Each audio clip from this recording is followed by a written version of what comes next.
میں نے اور پھر شوکت ترین کو بھی میں نے کہا کہ نیوٹرلز کو بتاؤ کہ بڑا اچھا آپ نیوٹرل بننا چاہتے ہیں، لیکن یہ یاد رکھیں کہ ملک بہت بڑی قیمت ادا کرے گا اس یہ جو اب پولیٹیکل ڈی اسٹیبلائزیشن، یہ جب سیاسی بحران آئے گا، اس کی ملک قیمت ادا کرے گا، اور ان سے مجھے پتا تھا نہیں سنبھالا جانا۔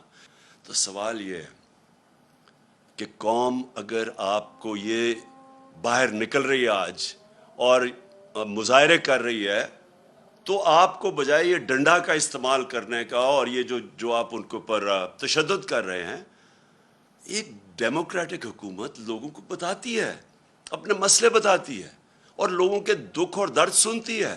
لوگ تکلیف میں ہیں۔ کدھر گئی بجلی؟ کدھر تھی ہمارے دور میں 3.5 سال میں؟ کیوں نہیں ایسی لوڈ شیڈنگ تھی؟ تو کیا ہوا کہ ایک دم لوڈ شیڈنگ بھی شروع ہو گئی ہے؟ اور لوڈ شیڈنگ بھی شہروں کے اندر اور کراچی میں جس گرمی کے اندر لوڈ شیڈنگ ہے، وہ کیا آپ کی کوئی تیاری نہیں تھی؟ کیا ہوا؟ بجلی تو ہے یہاں ملک میں۔ اب یہ بجلی گھر کے اوپر جو انہی نے، یہ نون لیگ نے کانٹریکٹ کیے ہوئے تھے، جو بجلی گھر بنائے ہیں، جو 4 بڑے 5 بلکہ ان کے دور میں بنے، اب وہاں بجلی بھی نہیں بن رہی، پیسے بھی ہم دے رہے ہیں۔ تو میرا پھر سے سوال ہے کہ اتنی محنت سے آپ نے سازش کی، بیرون ملک کے ساتھ مل کے، یہاں لوگوں کے ساتھ مل کے، غداروں کے ساتھ آپ نے یہ سازش کی، اور آج لوگ آپ سے یہ سوال پوچھ رہے ہیں کہ جب آپ یہ سازش کر کے آ گئے تو اب کہہ رہے ہیں کہ جی یہ سارا کچھ عمران خان اور پی ٹی آئی نے کیا ہے۔ تو اگر ہم نے یہ کیا تو ہمیں رہنے دینا چاہیے تھا۔ آج ہم ذمہ داری لیتے ہیں اس چیز کی۔ ہم بھی آئی ایم ایف کے پروگرام میں تھے، 3.5 سال ہم آئی ایم ایف کے پروگرام میں تھے۔ کیا ہمیں نہیں وہ آئی ایم ایف کہہ رہی تھی کہ یہ قیمت بڑھاؤ، یا تیل کی قیمت اتنی کرو، یا بجلی کی قیمت اتنی کرو، یا ڈیزل کی؟ تو ہم تو پریشر بھی لے رہے تھے۔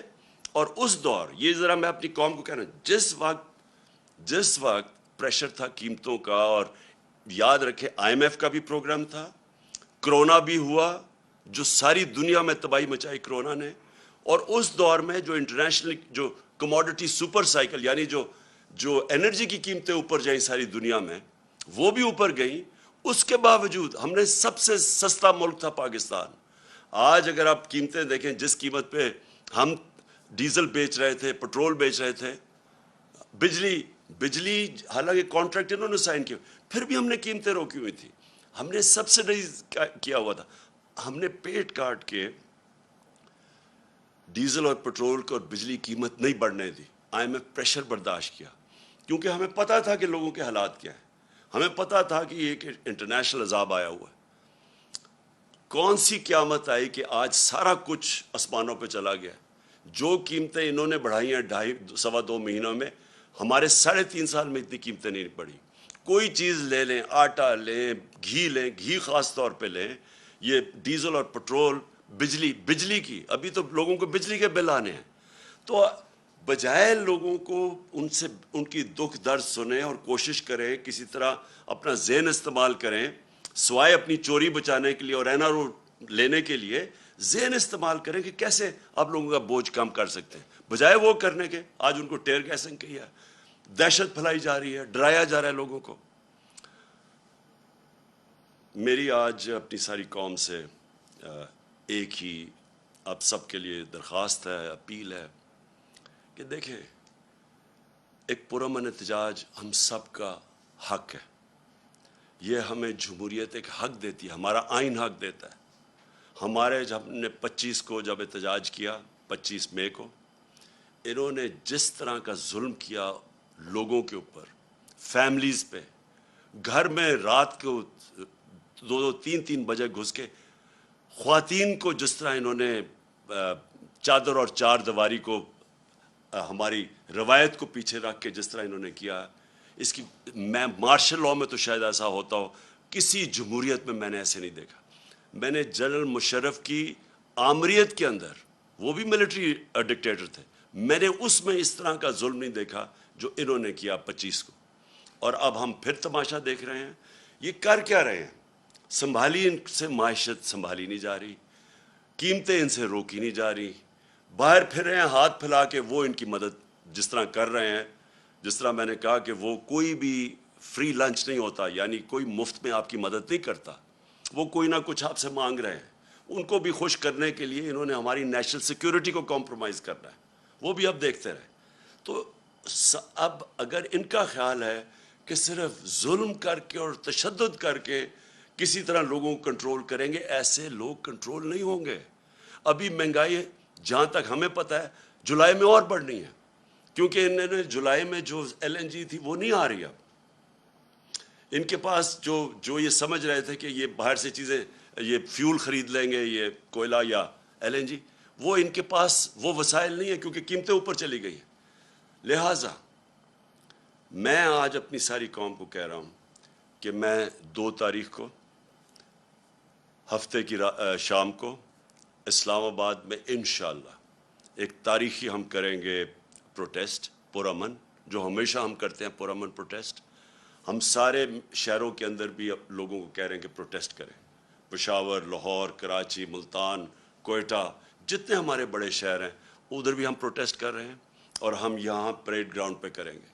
میں یہ چاہتا ہوں کہ ایک زندہ قوم بن کے ہم سارے ان پروٹیسٹ میں شامل ہوں، ہم توڑ پھوڑ نہ کریں کیونکہ اپنے ملک کو ہی نقصان پہنچتا ہے، لیکن پرامن احتجاج ہم سب کریں بتانے کے لیے کہ ایک جمہوریت میں یہ ہمارا حق ہے، اور حکومت کا فرض ہے کہ وہ لوگوں کی آواز سنیں۔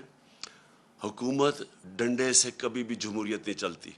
حکومت اگر ڈنڈے برسائے گی اور ٹیئر گیس کرے گی، جمہوریت ایسے نہیں چلتی۔ جمہوریت چلتی ہے اخلاقی قوت سے، جسمانی قوت سے جمہوریت نہیں چلتی، وہ ڈکٹیٹرشپ چلتی ہے، وہ بادشاہ سے چلتی ہو۔ جمہوریت چلتی ہے اخلاقی قوت سے۔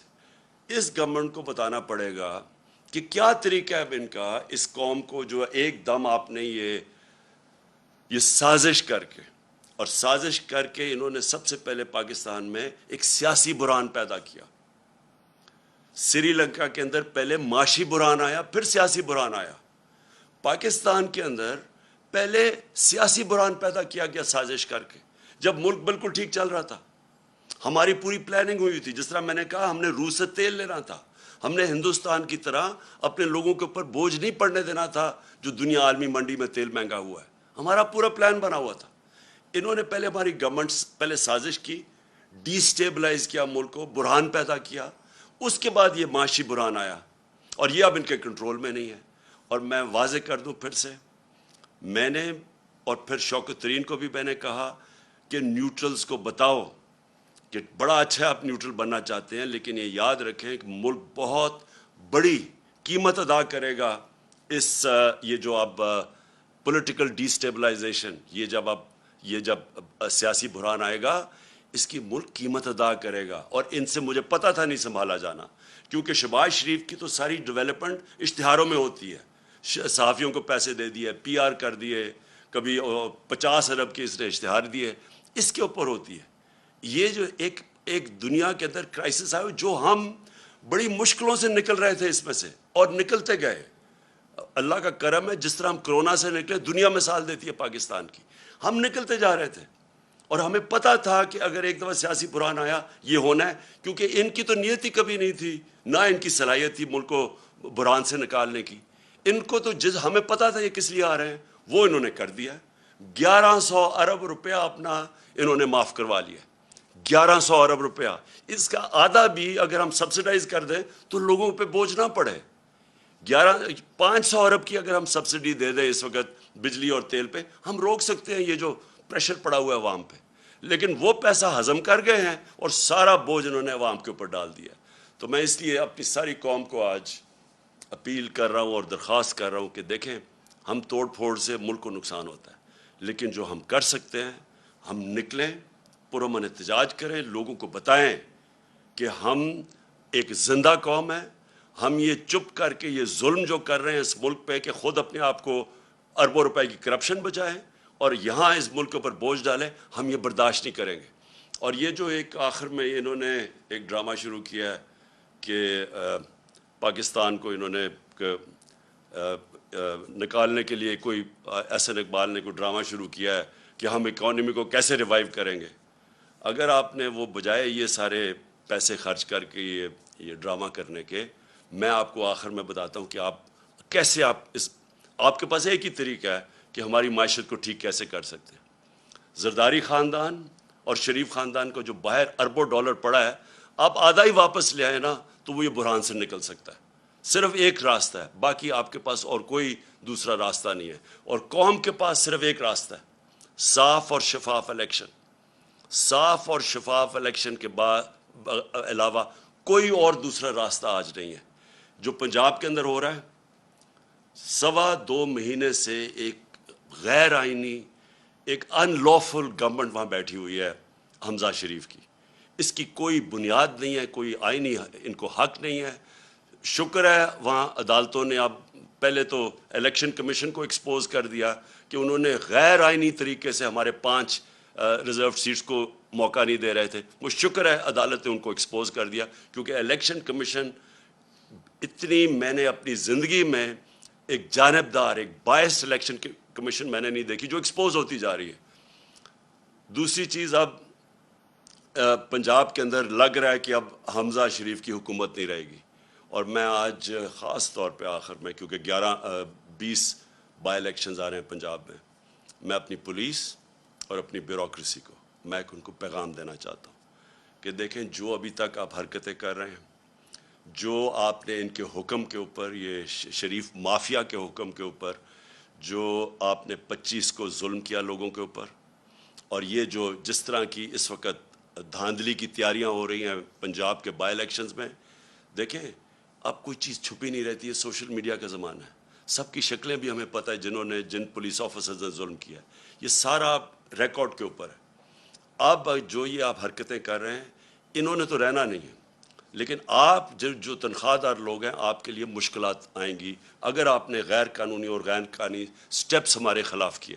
میں یہ صرف آپ کو اس لیے کہہ رہا ہوں کہ ہر تنخواہ دار کا اپنی فیملی کو سنبھالنے کا وہ سوچتا ہے کہ اپنے بیوی بچے ہیں ان کے لیے، تو اگر آپ نے یہ غیر قانونی چیز کی جو ابھی تک آپ کر رہے ہیں، اور جو آپ میں سے کر رہے ہیں، وہ سب کو ان کا ہمارے پاس ریکارڈ ہے، اور جن پولیس والوں کو جس طرح میں نے کہا، وہ تو اب ویڈیو کے اوپر آ گیا ان کی شکلیں۔ تو دیکھیں، یہ ملک بڑی تیزی سے نیچے جا رہا ہے اس سازش کی وجہ سے اور ان لوگوں کی وجہ سے، اور آپ جو بھی پاکستانی ہیں اگر آج آپ کو نہیں نظر آ رہا کہ 2.25 مہینے میں کدھر سے کدھر لے آئے ہیں پاکستان کو، اور اب مزید اور آگے کدھر جانے لگا ہے، آپ کو اگر ابھی نہیں آپ کو پتہ تو آپ کو پتہ چل جائے گا۔ تو اس لیے میں سب کو پھر سے آخر میں دعوت دے رہا ہوں، پرامن احتجاج ہفتے کی شام کو میں پریڈ گراؤنڈ ہوں گا، اور سارے پاکستان کے شہروں میں انشاءاللہ میری قوم نکلے گی۔ پاکستان پائندہ باد۔